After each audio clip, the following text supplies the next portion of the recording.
me suis dirigé vers l'industrie du luxe parce que le secteur des médias me plaisait un peu moins. J'ai travaillé longtemps à la papeterie Cassegrain où le propriétaire m'a demandé de développer le secteur stylo.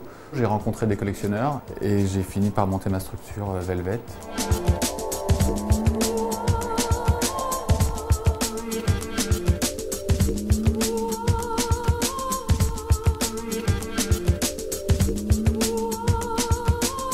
L'histoire d'Amiki, c'est assez simple, ça commence au début du siècle. Vous avez une personne qui s'appelle Ryuzuko Namiki.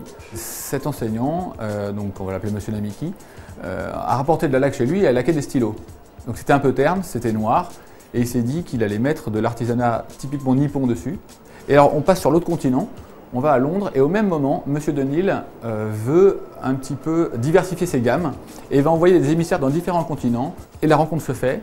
Monsieur Wada reprend les stylos de Monsieur Namiki, les importe à Londres, et à Londres, Monsieur Denil les met dans les boutiques dans le monde entier. Et c'est comme ça que l'histoire Namiki commence. Et il y a toujours une collaboration entre Denil et Namiki. Il faut 13 ans pour former un élève. Il y a 1 mètre tous les 10-15 ans. Il y a peu de personnes qui peuvent avoir ce niveau d'exigence et ce niveau de qualité. Je m'étais toujours dit que le jour où j'étais dans une activité qui me permettrait d'écrire mon propre ouvrage, je le ferais.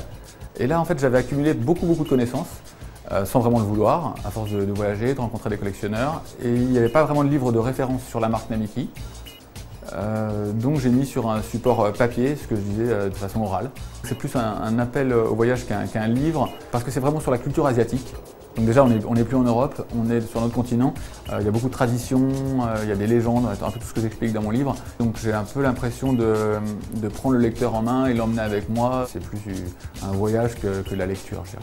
Je suis trader de fait, c'est-à-dire qu'à un moment donné, je me suis aperçu que je vendais, j'achetais, j'échangeais. Je ne suis pas une boutique classique.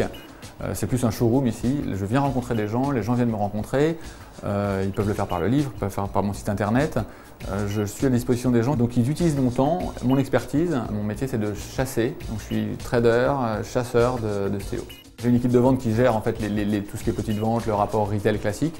Et moi, je m'occupe vraiment de la gestion de patrimoine des instruments d'écriture. C'est-à-dire que le client, soit qui n'est pas encore collectionneur, que je vais essayer de le faire investir là-dedans parce que c'est un très bon marché, soit le client qui est collectionneur mais qui a personne qui s'occupe de sa collection. Et j'essaie de trouver la pièce qui manque pour faire une collection intelligente.